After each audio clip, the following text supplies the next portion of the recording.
మీ business ఏదైనా మీ ఊర్లో promotion చేయాలంటే అది సుమన్ టీవీతోనే సాధ్యం. ఇప్పుడే సంప్రదించండి.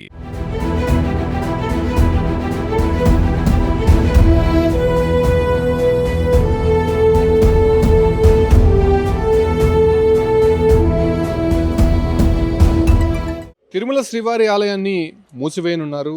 ఈ నెల 7వ తారీఖున చంద్రగ్రహణం కారణంగా దాదాపు 12 గంటల సేపు శ్రీవారి ఆలయాన్ని మూసివేయనున్నట్టు టీటీడీ ప్రకటించింది.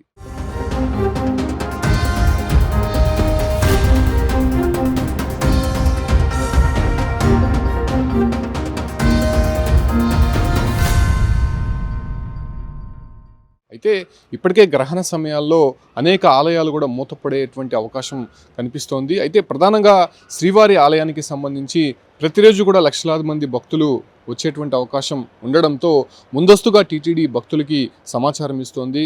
సెప్టెంబర్ 7వ తారీఖున మధ్యాహ్నం 3:30 నుండి అర్ధరాత్రి 3 గంటల వరకు శ్రీవారి ఆలయాన్ని మూసివేయనున్నట్టు టీటీడీ నిర్ణయం తీసుకుంది. అయితే చంద్రగ్రహణం అనేది రాత్రి 9:50 నుంచి అర్ధరాత్రి 1:31 వరకు గ్రహణ సమయం అనేది ఉండబోతోంది. అయితే ఇది భారతదేశంలో పాక్షికంగా కనిపించినప్పటికీ కూడా కొన్ని ప్రాంతాల్లో ఈ యొక్క ఆలయాలు మూసివేయడం, అదే రకంగానే దానికి సంబంధించినటువంటి పుణ్య కార్యక్రమాలు కూడా నిర్వహించడం ఆనవాయితీగా వస్తుంది. సో ఈ ఒక్క చంద్రగ్రహానికి సంబంధించి దాదాపు 12 గంటల సేపు శ్రీవారి ఆలయాన్ని మూసివేయనున్నట్టు టీటీడీ ప్రకటించింది. కాబట్టి ఆ దశగా ఆ రోజు జరిగేటువంటి ఆర్జిత సేవలు కావచ్చు, లేకపోతే విఐపి బ్రేక్కి సంబంధించి కూడా పూర్తిగా తొలగించింది. సో ఆ రోజు ఏమీ ఉండబోవని చెప్పి కూడా చెప్పినటువంటి నేపథ్యంలోనే భక్తులు దానికి అనుగుణంగా ఏర్పాట్లు చేసుకోవాలని చెప్పి కూడా ఇప్పటికే చెప్తున్నారు. అయితే ఏదైతే అర్ధరాత్రి 3 గంటల సమయంలో ఆలయాన్ని తెరిచి మొదటగా సుప్రభాతం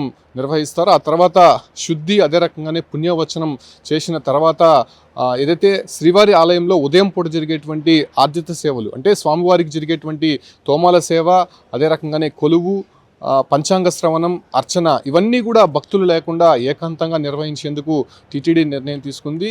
దాంతోపాటు కూడా 7వ తారీఖున జరిగేటువంటి ఊంజల్ సేవ కావచ్చు, లేకపోతే ఆర్జిత బ్రహ్మోత్సవము, సహస్ర దీపాలంకరణ సేవ ఇవన్నీ కూడా పూర్తిగా రద్దు చేసినటువంటి నేపథ్యంలోనే దానికి అనుగుణంగా భక్తులు కూడా ఏర్పాట్లు చేసుకోవాలని కూడా చెప్తోంది.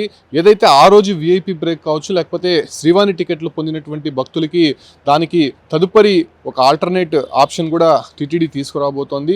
అయితే శ్రీవారి భక్తులు తిరుమలలో ఎక్కువ శాతం ఉండేటువంటి అవకాశం ఉండడంతో అటు అన్నప్రసాద కేంద్రం వద్ద కూడా పూర్తిగా మూసివేయనున్నట్టు తెలుస్తోంది. దానికి అనుగుణంగా 30,000 పులిహోర ప్యాకెట్లు ఏర్పాటు చేసి వివిధ కేంద్రాల్లో పంపిణీ చేసేందుకు టీటీడీ అయితే సిద్ధం చేస్తోంది. అయితే ఎన్నడూ లేని విధంగా దాదాపు 12 గంటల పాటు శ్రీవారి ఆలయాన్ని మూసివేయనున్నట్టు టీటీడీ ప్రకటించినటువంటి నేపథ్యంలోనే దానికి అనుగుణంగా శ్రీవారి ఆలయానికి సంబంధించి కావచ్చు, లేదంటే ఆ పరిసర ప్రాంతాల్లో ఉన్నటువంటి ఏర్పాట్లను కూడా టీటీడీ చేస్తోంది.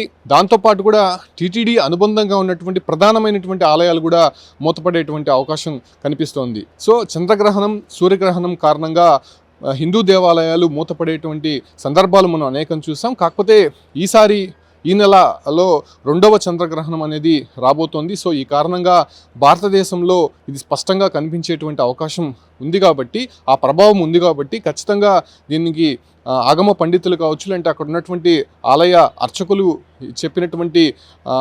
ఇచ్చినటువంటి సమాధానం మేరకు పూర్తిగా ఈ యొక్క ఆలయాన్ని మూసివేయనున్నట్టయితే టీటీడీ ప్రకటించినటువంటి నేపథ్యంలోనే సుమారు 7వ తారీఖున మధ్యాహ్నం 3:30 నుంచి అర్ధరాత్రి 3 గంటల వరకు 12 గంటల పాటు శ్రీవారి ఆలయం మూతపడేటువంటి సందర్భం కనిపిస్తుంది. సో ఈ దశగా భక్తులు కూడా ఏదైతే ఆల్టర్నేట్ ఆప్షన్స్ తీసుకొని తిరుమలకు వచ్చేటువంటి భక్తులు కూడా కొంత అసౌకర్యం కలగకుండా టీటీడీ ఏర్పాట్లు అయితే చేసి ఉంది. కాకపోతే వచ్చేటువంటి షెడ్యూల్ని బేస్ చేసుకొని ఇప్పటికే ప్లాన్ చేసుకున్నటువంటి భక్తులు దానికి ఆల్టర్నేట్గా మరో ఆప్షన్ని ఎంచుకోవాలని చెప్పి కూడా టీటీడీ ప్రకటించింది.